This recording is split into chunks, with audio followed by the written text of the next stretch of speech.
It's June 1949, and Terrier locomotive 377S, Brighton Works, is about to attempt to haul Bullied's new innovative steam locomotive, Leader, out into the daylight for the first time. The local train spotting fraternity have got wind of this and have been hanging about on the footbridge that crosses the main line and overlooks Melchester Works for several hours already, although there hasn't been a great deal of activity. Works shunter number 40, Brighton, had been simmering away all morning on standby. That's because nobody associated with the Leader project liked the idea of it coming out under its own steam. A hubbub of activity was suddenly taking place. The works manager, staff from the drawing office, and even the Fat Controller were assembling by the trackside. Necks on the footbridge were craning to get a better view as Brighton was seen to swing into action. After standing around and panting patiently most of the morning, the Terrier was finally called upon to pull number 36001 clear of the works shed.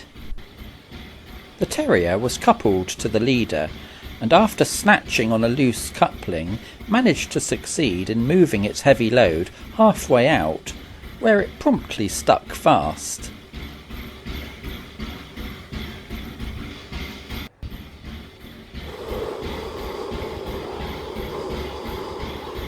Confusion reigned supreme, on the footbridge as well as with the engineers. Whether it was lack of power, the track, bad rail joints, or, perish the thought, a design problem, wasn't clear. But there was only one way to go, and that was back inside.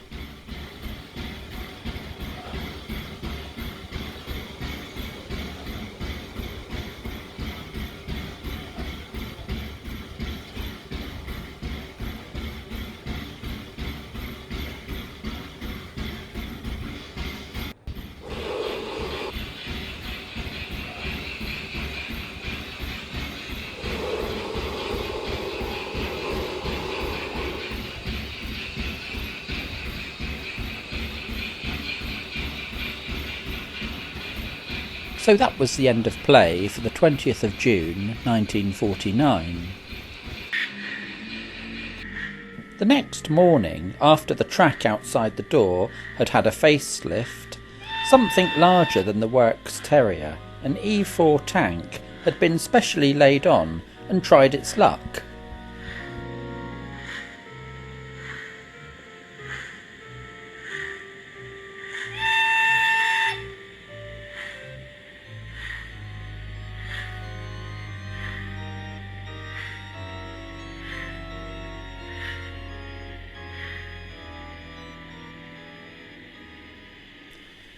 The crowds were back on the footbridge, watching in anticipation. Would the E4 succeed where the Terrier had failed?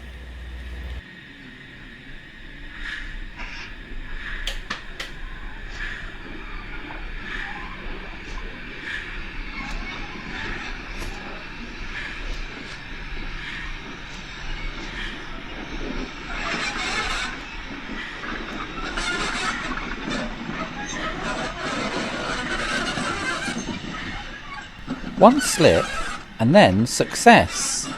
But after about an engine length there was a loud bang and a general shout of "Whoa!" and the strongest suggestion that some foul inside or underneath had cleared itself. Something must have broken, but what? Short of taking many covers off, the cause would remain a mystery, for the present at least. The number 1 bogie frame appeared to be hard against the main frame, and the foul could have been there.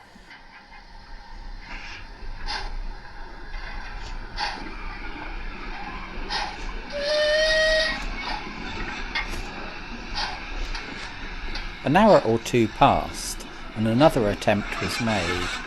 This time out came the Leader, reluctant no longer. There was some protest from the flanges, and an impression that the track might burst, but she was then safely deposited on the works siding, adjacent to the line from Lewis. Thus was the difficult birth of Oliver Bullied's great experiment complete, a go-anywhere, do-anything steam locomotive, first conceived of by Bullied as a result of a request from the traffic department for a replacement for the now elderly M7 tank engine. Bullied resulted in a locomotive that bucked all convention in more than just its looks, but that was unfortunately to be plagued with troubles, fight against the clock from day one, with the result that after a few test runs the locomotive would never haul a revenue-earning passenger train, the project would be cancelled and the locomotive scrapped. KR Models, a Canadian company with a reputation for bringing back long-forgotten models or never-produced models before, have taken on the task of modelling Bullied's Leader in the first ever ready-to-run model. Announced in 2020, the model has taken nearly 5 years to arrive, but let's hope that the wait has been worth it, and let's hope that in this case at least art doesn't imitate life, as we take a closer look at the model.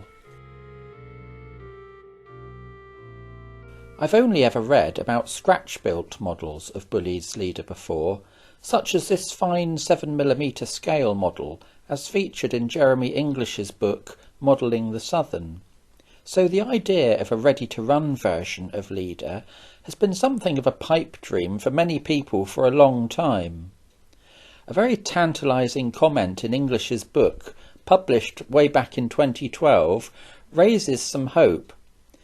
Quote, "There is a project to release a ready-to-run model in 4mm scale, but it will have a long gestation period."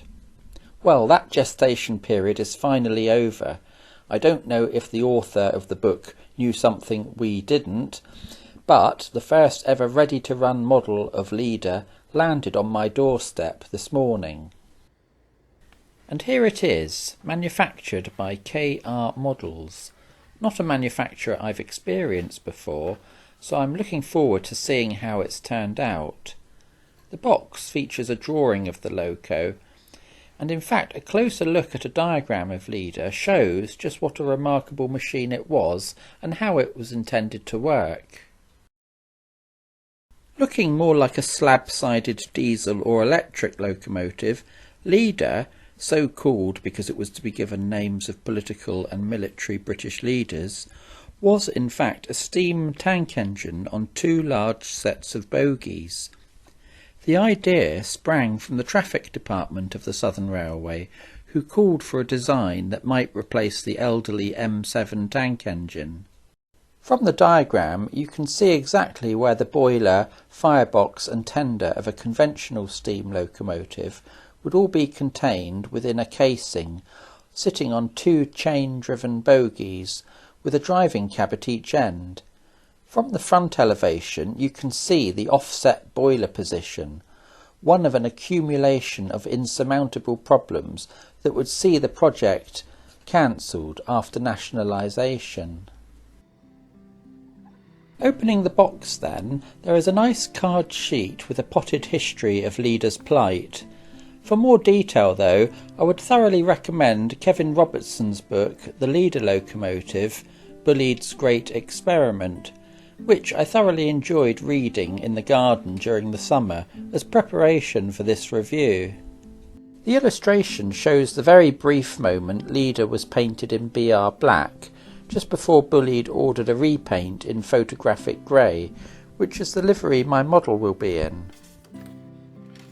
I've opted for the sound-fitted version of the model, so this sheet lists all the sound and light functions, which I'll go through later.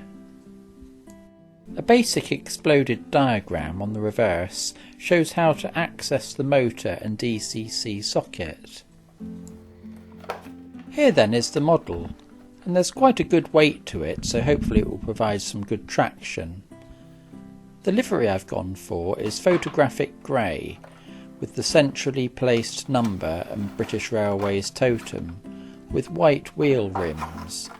Leader was in this livery just for a matter of days, for its first trip to Eastleigh for its official photographs. It's Some extra detailing parts there, head code discs and screw link couplings to be added later if you want to. Time to pose the model now outside Melchester Works for its official photograph. When Leda arrived at Eastleigh from Brighton under light steam, accompanied by a K-class, no doubt so that she would arrive without incident, the great and the good had travelled down on the 8:30 from Waterloo in reserved accommodation. This included the high-ups from Marylebone Road, as well as former company chief mechanical engineers Stainer, Ivett, Peppercorn, Hawksworth, and of course Bullied himself. After they had all inspected the locomotive, and Riddles, the chief mechanical engineer for British Railways, had driven Leda up and down the yard, he declared the loco an unqualified success, although this comment never appeared in writing. The initial impression is of an excellent reproduction. The sheer length of Leda is striking, and eclipses Bullied's prototype 1 Coco 1 diesel-electric locomotive, but it's not quite as long as a Merchant Navy if you include the tender. The all-over grey livery is well realised, as is the centrally placed British Railways totem and number 36001.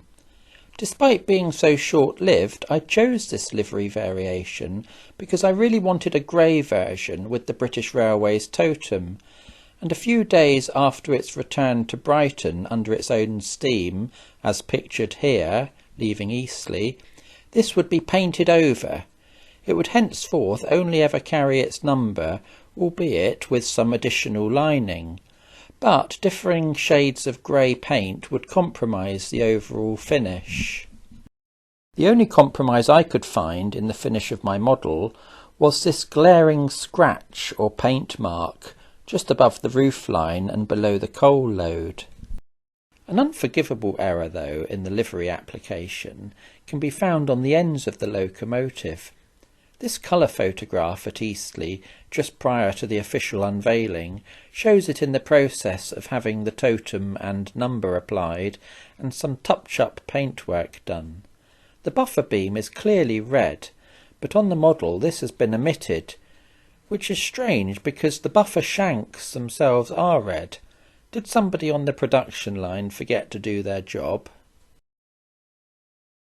Leda has 3 cabs, one at each end, with number 1 cab being slightly longer than number 2, and a fireman's cab about a third of the way along. This is number 1 cab, which has captured the profile of the original brilliantly. One has to remember that there is no preserved example of Leda in existence to refer to. The buffers are sprung, and what I think must be the oscillating gear has been modelled above the buffer beam. The shape of the windows is nicely recreated, and other details such as the range strip above them and the 6 headcode lamps and lamp brackets are all in place. Just one of the windows at the front has a wiper, as per the original, and a whistle is modelled in the correct position. The steps leading up to the cab commence vertically from the ground before becoming convex.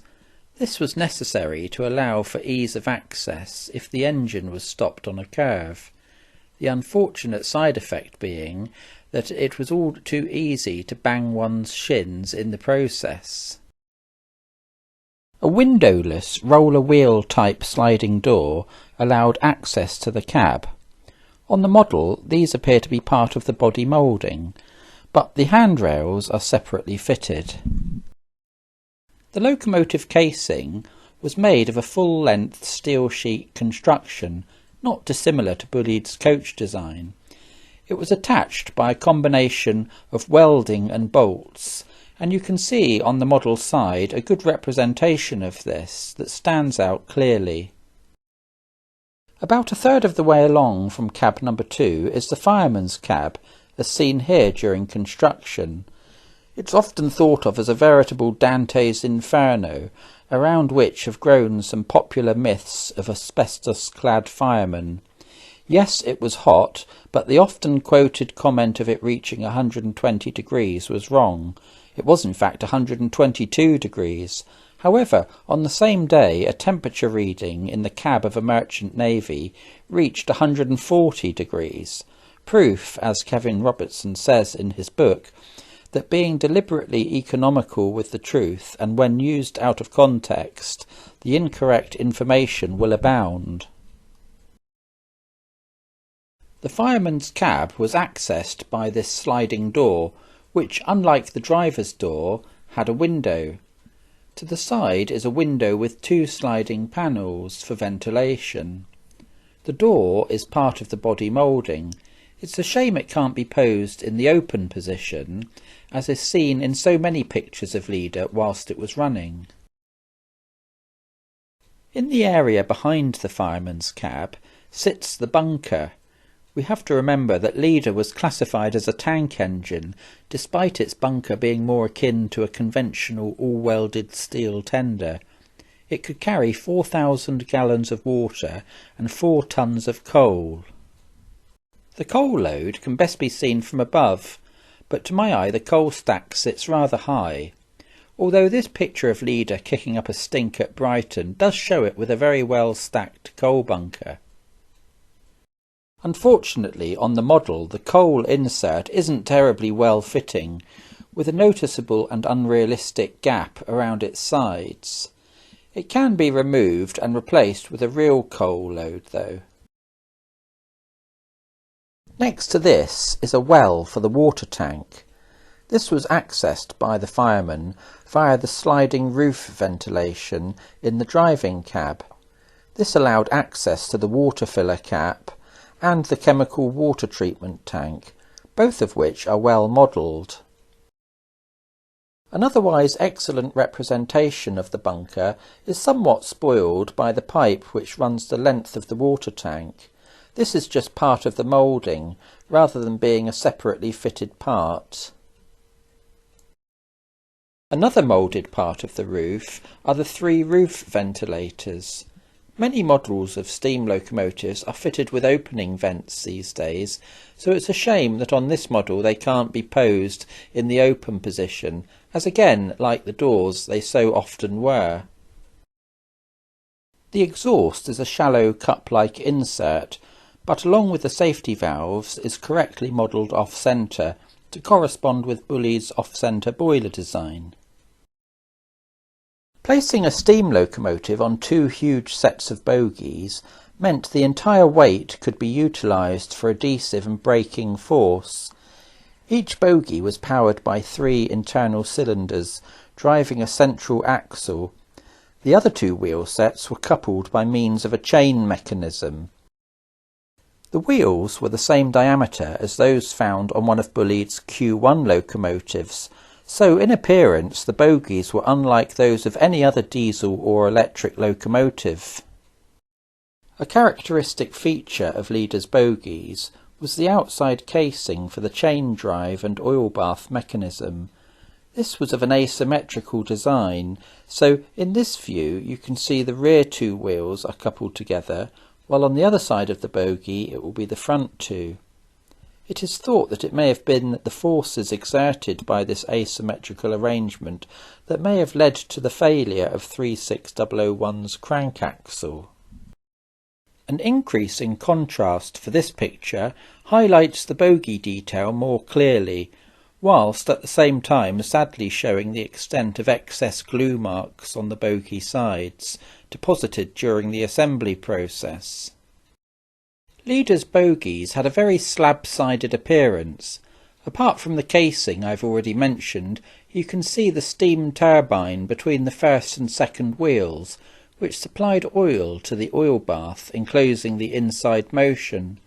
On my model it's rather soiled with glue marks. The leaf springs above each wheel were enclosed to keep them free of dust and dirt, and were similarly flood lubricated.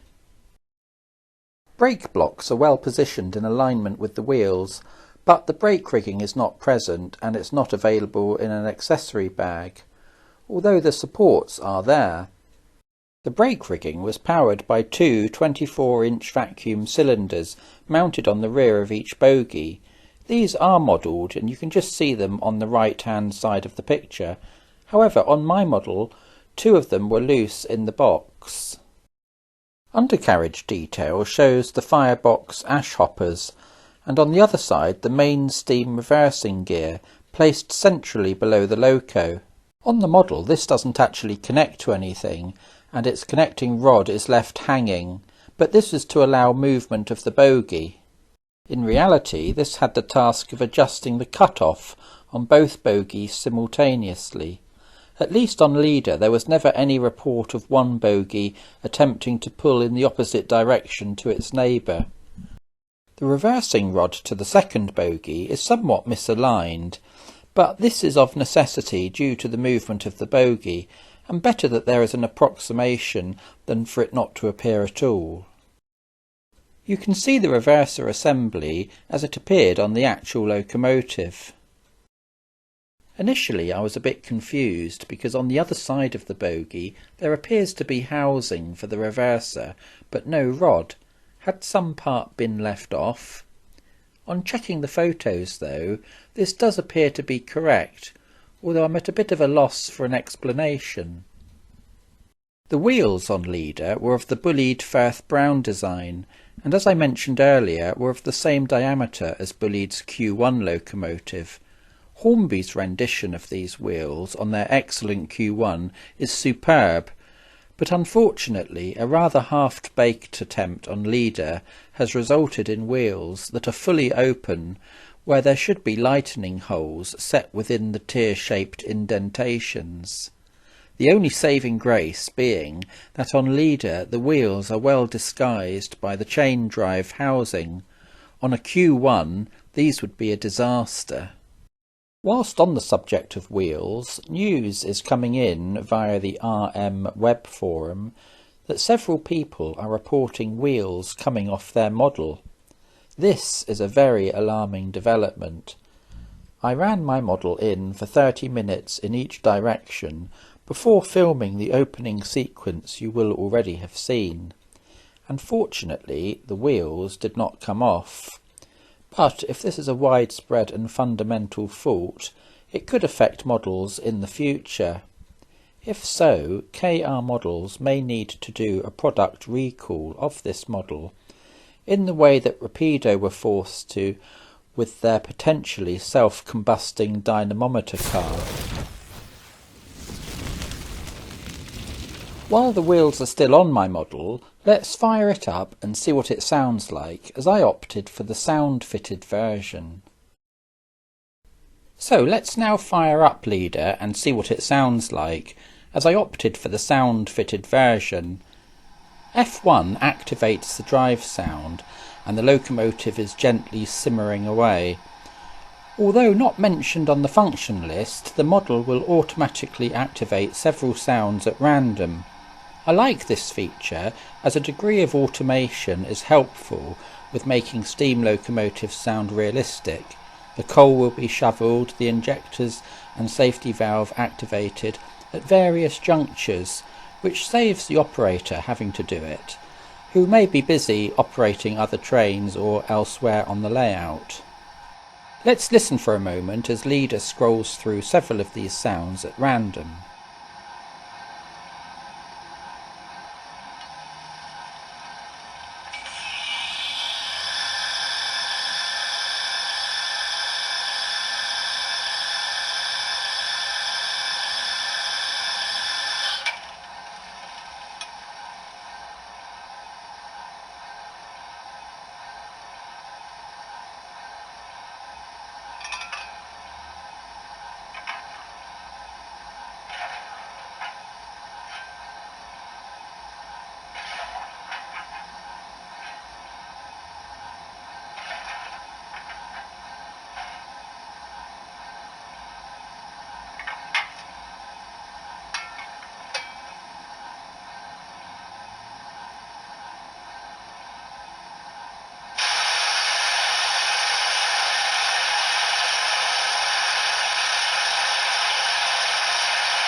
A sound effect that's included that I do like is F24, the wheel tapper.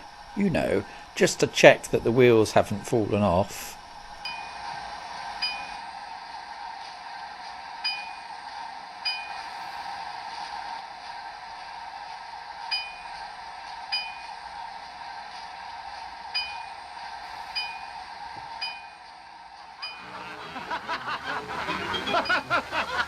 They may think me a little stupid, but why do they tap them? Well, you see, it's like this, madam. If I tap the wheel with this hammer and the wheel goes clang, then I know the wheel's there, you see? Yes, but suppose the wheel doesn't go clang. Well, then I know the train's gone. The wheels are still there, so let's listen to some of the other sounds.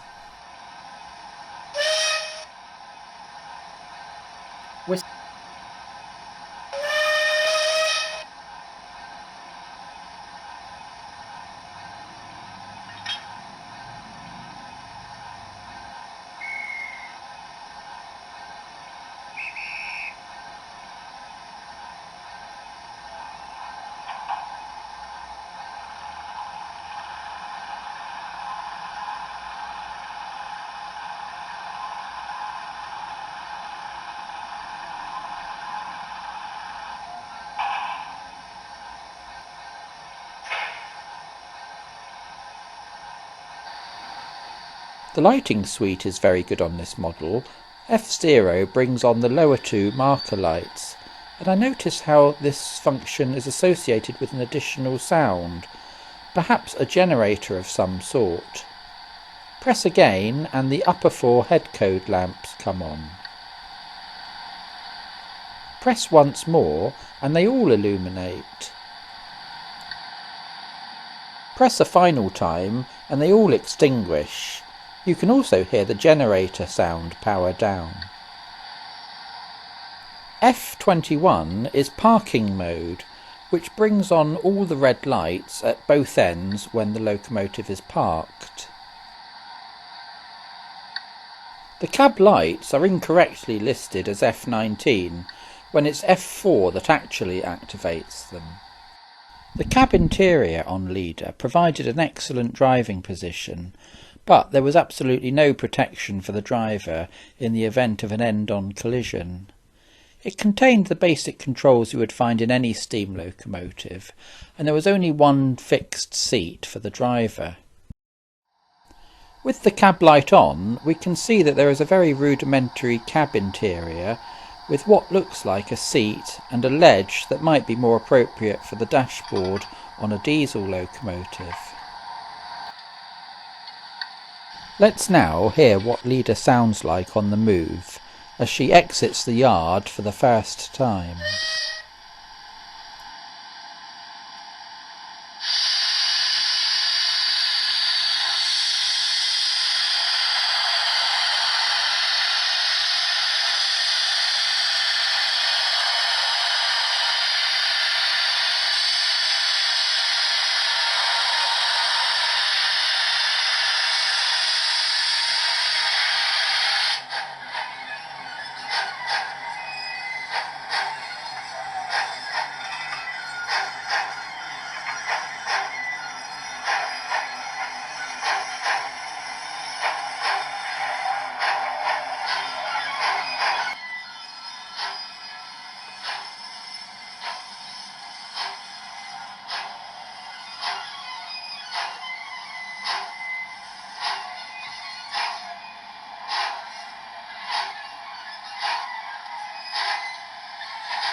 Leader now departs Melchester on its first ever light engine test run.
The model is fitted with an ESU lock sound version 5 Plux 22 decoder, coupled to a pair of 28mm round speakers that are built into the chassis with custom enclosures to clear the drive shafts.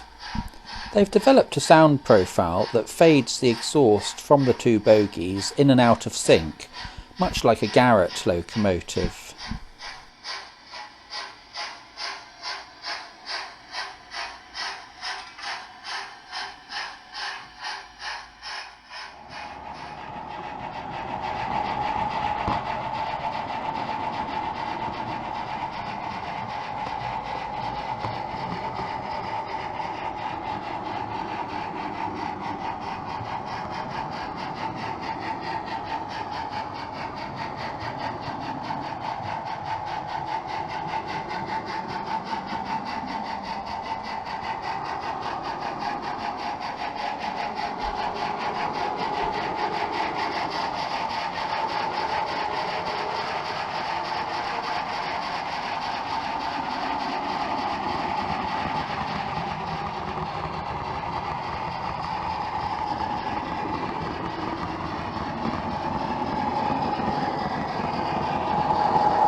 As Leader gallops off into the distance, I'm very impressed with the sound file and the quality of sound produced by the two speakers.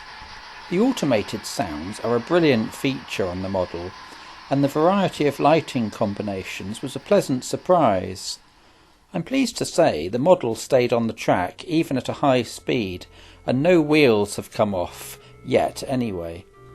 Despite some fairly shoddy quality control at the factory stage, and some inattention to getting some fairly important details correct, such as the Bullied Firth Brown designed wheels, as well as the missing red buffer beam, I think KR Models have produced a very good rendition of Leader, and a very welcome additional curioso for the Southern modeller. Anyway, I hope you've enjoyed my look at this new model, so it just remains for me to say thanks for watching, and bye for now.